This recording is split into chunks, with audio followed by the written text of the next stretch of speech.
So, yet again, it's Steve Bruce and Jose Mourinho going head-to-head as Tottenham come to St James's Park on Sunday with a 2:05 kick-off.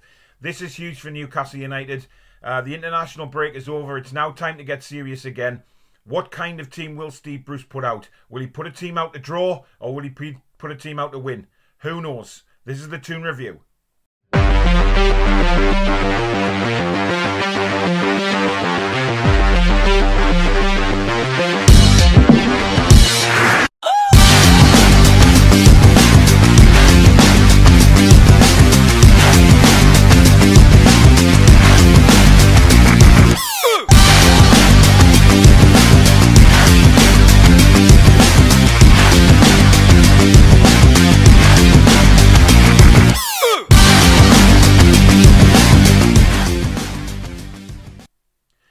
Hi everybody, my name is Paul. Welcome back again to another video, and in this one we're previewing Sunday's game between Newcastle United and Tottenham Hotspur. And this is not going to be an easy game for Newcastle United at all, because Tottenham will without a doubt want to give Newcastle a rough ride. They'll have seen how Newcastle have played in the last few games, which has been horrific.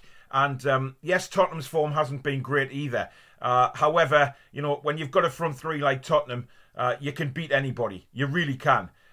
Son will be back from injury, so it'll probably be a front three of Son, Kane and probably Gareth Bale, although Lucas Moura could step in for him after his comments about saying that he's going back to Madrid at the end of the season, and he basically just came back to Tottenham to get his fitness back, which is crazy. However, Newcastle United side of things, we've got to make sure that we are on the ball from the minute kick-off. You know, we can't afford to just play 15 minutes here or 15 minutes there. We need a 90 minutes from this team, and a solid 90 minutes. We can't afford to relax for any part of the game, because Tottenham Hotspur will hurt us. You know, they're still challenging for a European place. And like I said, the results haven't been too good lately for Tottenham, but they've started to pick up again. And like I say, with them front three, anything can happen. That's why our defence has got to be switched on and make sure that they let the Tottenham forwards know that they are around and they're not going to have it easy on Sunday.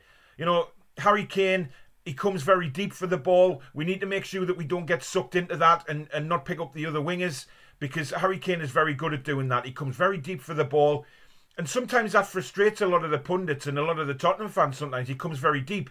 I think Harry Kane should just stay where he is in the 18-yard box, because he's goddamn lethal. But he links up so well with Son, and he's got that little bit of understanding with Kane now as well. You know, the midfield is very sound for Tottenham. You know, Sissoko plays there a bit, Højbjerg plays there, and the defence, it can be very leaky, but they've got some very good defenders there. Reguilón won't be playing, which is a bonus for us, because he's a very good fullback. So Aurier may have to play, and he's very hit and miss. But if we look at the Newcastle United side, there's some players I just don't want anywhere near the starting 11, including Jeff Hendrick, including Joe Linton. We need to go with a team that is going to win the ball and set us on the attack straight away. Now, there's been rumours that Wilson and ASM are close to fitness again. I certainly wouldn't risk them from the start, because we know what's happened with that in the past. They've got themselves injured and we end up looking stupid. So for me, please God, Steve Bruce, go with a 4-2-3-1 this time. Go with what you know. Go with a solid team that will go out to try and win the game. If you set us up to draw again, we will get hammered. And this is what Steve Bruce doesn't seem to realise time after time after time after time. He sets our teams up to draw the games and we end up getting thumped. But how about for once we go on the front foot? You know, we know Tottenham are a bit susceptible at the back, so why not try and utilise that? Try and go at them. It'd be nice to see for once. Team-wise, in goal, I'd go with Dubravka straight away, no doubt about it. Right back, Manquillo. He needs to step up from the last game, though, because he was abysmal at Brighton. Those crossfield balls that Brighton were playing over his head, he needs to improve on his game, and that's in that sense, and needs to be more switched on. But with Manquillo, he's been left out. He's brought in, he's left out. He doesn't know whether he's coming or going. So a good run in the team is needed for Manquillo, and I think he'll get back to his form. So definitely Manquillo at right back. Left back, without a shadow of a doubt, Paul Dummett. I don't think the time is right to bring Lewis back into the team. Paul Dummett's been very, very sound there. Yes, he was easily beaten for Brighton's third goal the other week, which was disappointing, and I'm sure Paul Dummett will be disappointed that he was beaten there, because that's very strange for Paul Dummett. He's not normally beaten in those circumstances, but he'll put it right. Centre defence, I don't think he'll change anyway. I think he'll go with Lascelles and Clark again. Now, for me, it's going to be very important that those two stay switched on the whole 90 minutes. We know that our defence can switch off at times and lose concentration. This time, they've got to be bang on it, and bang on it from the start, because Harry Kane will make a mockery of them if he doesn't. So, for me, they've got to be sound, they've got to be strong, and they've got to be committed. And they've got to make sure that they don't let the likes of Kane, Son, Bale, or whoever it is up front for Tottenham dictate the play. If we move to the two in front, I want to see, obviously Isaac Hayden's injured, so I would go for Matty Longstaff there. A lot of people have said Sean, but I think Matty is more of a defensive midfielder and can win the ball for us. Alongside him, Joe Willock. Again, try and go box to box. I think we need that kind of pace in the side. I would have said put Sean Longstaff in, but I just don't think he'll put the two brothers in. And I know he said time after time that Matty needs to improve in the under-23, so Matty probably won't play, but this is my lineup. But if Matty doesn't play, then stick Sean Longstaff alongside Joe Willock. Do not put Jeff Hendrick in that starting 11. You know, it's like we'll be with 10 men starting off. And if we play Joe Linton, then that's 9 men we've got.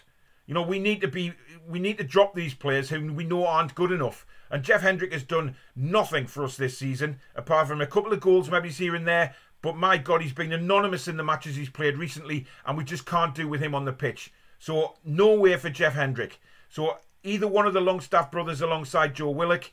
If we look at the three in front, Ryan Fraser's got to play.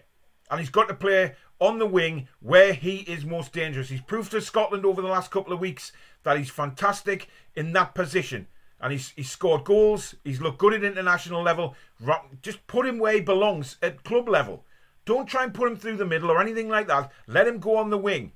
Now, on the right-hand side, I want to see Jacob Murphy. I think he'll be perfect to put balls into the box and also cut in and have a go himself. He is not afraid to have a go at goal, and that's the kind of player we need in the team. Now, in the middle, obviously, Almiron has got to play in the number 10 role. He was very anonymous against Brighton, but you know what it is? He wasn't fully fit, I don't think. He was just thrown straight in the deep end. So for me, Almiron through the middle. Now, striker-wise, this is where it all comes down. I don't think Wilson's going to make it. So again, it's probably between Andy Carroll and Dwight Gale.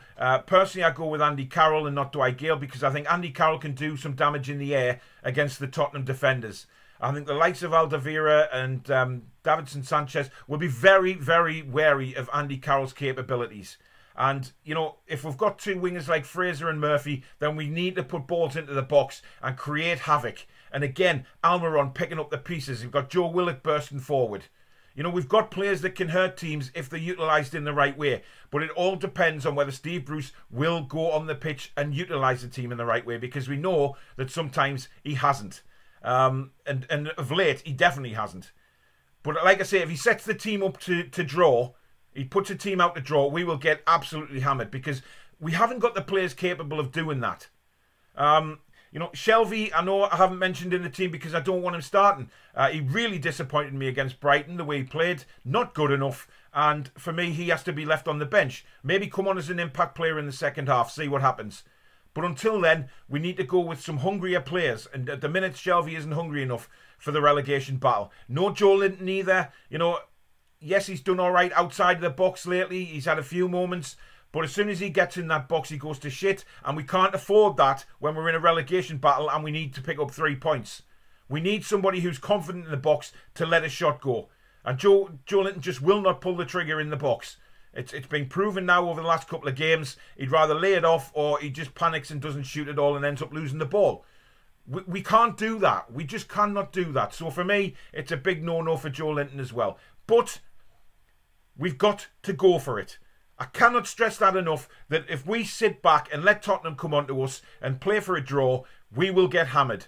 And we can't be done with that again, because it's, you know, the more hammerings we take, the more it's just going to instill less confidence in the team, less confidence in the players. The motivation dies. Now, what I'd be interested to see is how the players respond from that Brighton game, you know, and how Steve Bruce motivates these guys, because we know, or there's been a lot of opinion saying that he's lost the dressing room. And if that's the case, then, you know, we should see a very, very strange Newcastle outfit. Do they play for the badge? Do they play for the fans? Or do they play for themselves or Steve Bruce?